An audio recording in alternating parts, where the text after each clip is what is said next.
Hello and welcome to Geeks. Today we are going to see the problem wherein we need to search for an element in a row-wise and column-wise sorted matrix. So in this problem, you will be given two things. First of all, a n by n matrix and a number x. And you have to actually find this number x in the n by n matrix. Now this matrix is actually a special type of a matrix wherein every row and column is sorted in increasing order. So for example, if you see this matrix, so if we see the first row, so all the elements are sorted in increasing order, starting from 10, then 20, then 30 and 40. Similarly, if we let's say check out the second column, so you see that 20, 25, 29 and 33. So all the elements in this column are also sorted. So this is a special kind of a matrix wherein all the rows and columns are sorted in increasing order.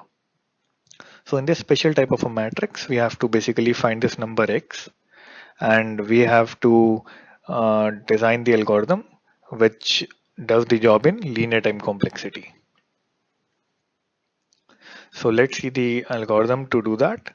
So we start with the top right element. So for example, in this given example, you'll have the top right element as 40. Now you loop and you compare this element E with X. So whatever element we are currently processing is E, and the element which we need to find is X. So we compare the value of E with X.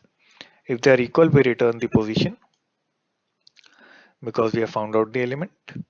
Otherwise, if E is smaller than X, then you move it down.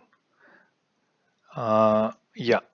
So if the value of E is X, so you already know that because E is the biggest element in the row, so if you move towards the left, then you cannot find a bigger element.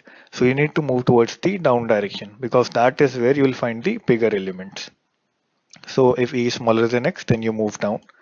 If E is greater than X, then you move to the left because E is actually greater than X. So we need to find out smaller elements. So that is why we are moving to the left, because E is actually the greatest element in that row. So we move to the smaller element.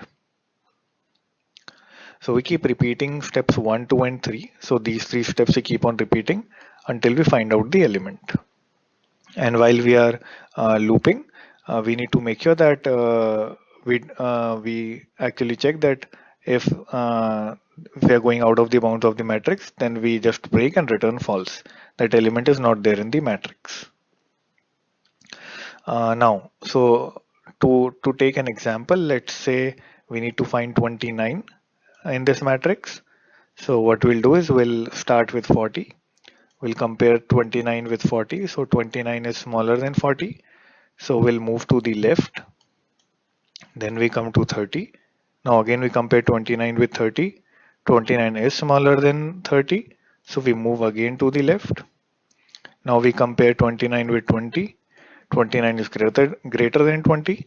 So we move one place down. Now we compare 29 with 25. 29 is still greater than 25. Then we again move down.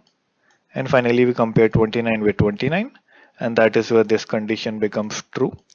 And so we just print out its position. That is the row index and the column index. So let's see the code for it.